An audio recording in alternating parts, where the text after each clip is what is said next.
Всем добрый день, дорогие друзья! Ismim Muminova Asal. Ilm markazi onlayn maktabining rus tili ustoziman. Hozirgi kunga qadar ilm markazini o'zida 600 ga yaqin o'quvchilarga rus tilini o'rganishda o'z hissamni qo'shib keldim va bundan buyog'iga video kontentlar orqali sizga ham foydam tegadi degan umiddaman. Xo'p, tanishib olgan bo'lsak, darsimizni boshladik. Bugungi darsimiz vaqt mavzusi. Keling, darsigimizni rejasi bilan tanishib chiqamiz. Birinchi bo'lib, hurmatli o'quvchilar, biz savol berishni o'rganamiz va undan keyin esa aniq vaqtlar bilan ishlab chiqamiz. Ya'ni 8:00, 7:00 va undan keyin esa daqiqalar bilan ishlab chiqamiz. Misol, 10 dan 15 daqiqa o'tdi, 10 dan 20 daqiqa o'tdi. Undan keyin esa kam vaqtlar bilan tanishamiz. Ya'ni 15 ta kam, 20 ta kam va oxirida albatta yarim vaqtlarni demak qarab chiqamiz. Agarda siz tayyor bo'lsangiz, boshladik. Birinchi bo'lib, demak, savol berishni o'rganamiz. Rus tilida 3 tipda savol bersak bo'ladi. Ya'ni bu savollar sizga eng kerakli savollar hisoblanadi. Demak, birinchisi Который час? Который час bizda demak soat nechi bo'ldi? Ya'ni vaqt so'raladi. Endi ikkinchisi esa сколько времени? Сколько времени bizda который chasni sinonimi hisoblanadi. U ham soat nechi bo'ldi degani. Endi oxirgisi esa во сколько? Во сколько bizda demak nechida ma'nosini anglatadi.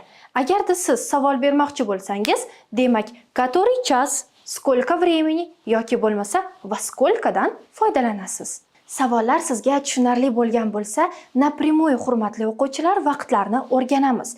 Demak, undan oldin sizga bir narsani tushuntirmoqchi edim. Rus tilida soatlarni 12 soatli formatda talaffuz qilsangiz, sizga qulayroq bo'ladi.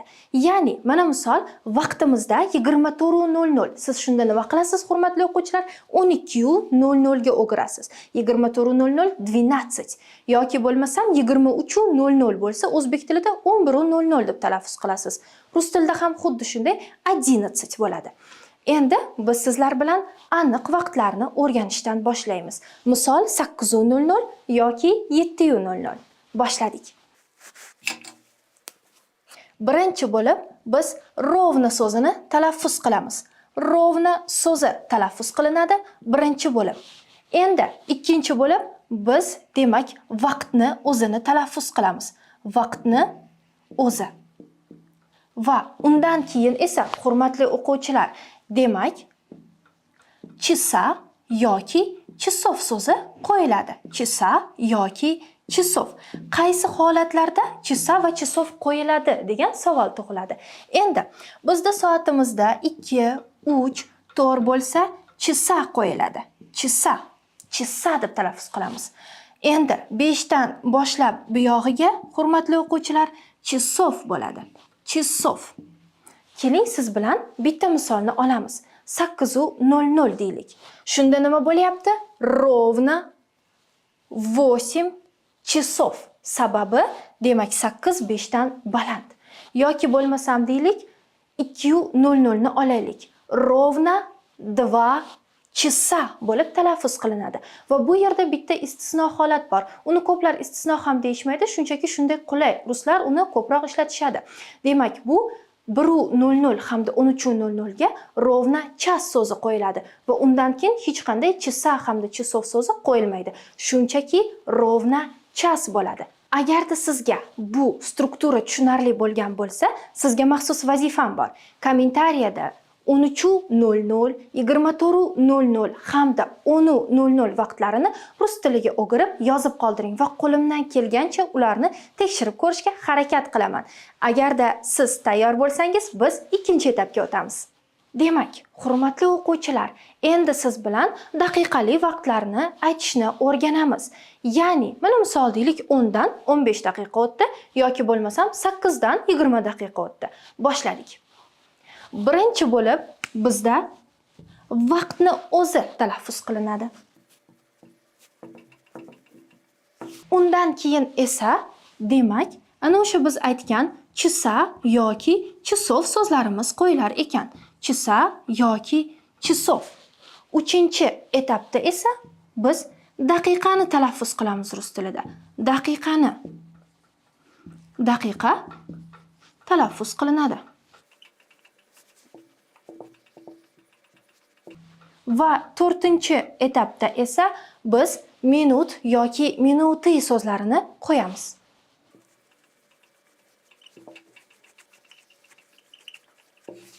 Xo'p, endi qaysi holatlarda yana o'sha savol minut hamda minuti qo'yiladi? Chisa chisovni qarab chiqdik. Minut minuti esa-chi? Опять-таки 2, 3, 4 bo'ladigan bo'lsa, minuti so'zi qo'yiladi. Va 5 dan buyog'iga esa minut qo'yiladi. Mana misol, hurmatli o'quvchilar, faqat 2, 3, 4 mi? Katta sonlarimiz ham 2, 3, 4 bilan tugaydigan bo'lsa, minuti qo'yamiz. Endi, demak, boshladik.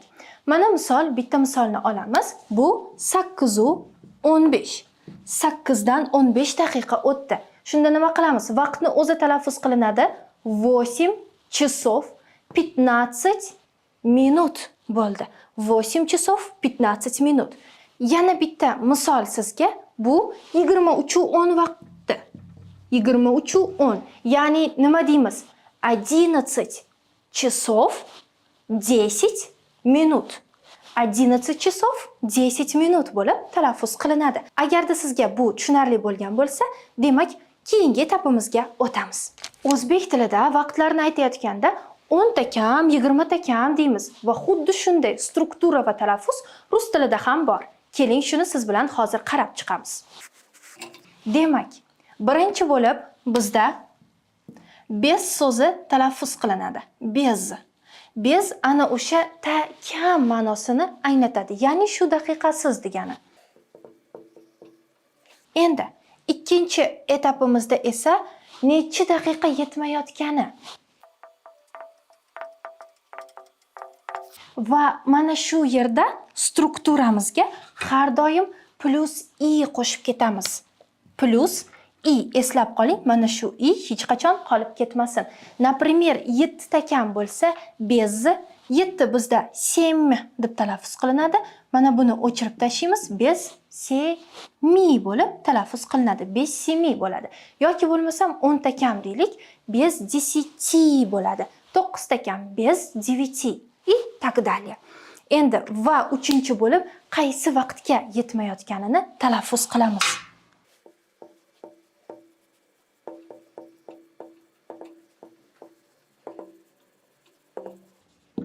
Misol keltiraylik siz bilan. 10:45 vaqtini olamiz. Bu yerda 15 ta kam 11 deb o'zbek tilida talaffuz qilamiz. Rus tilida ham xuddi shunday. Bez 15:11. Bez 15:11 bo'ldi. Yoki bo'lmasam boshqa misol keltiramiz. Ya'ni 10 ta kam 8 deylik.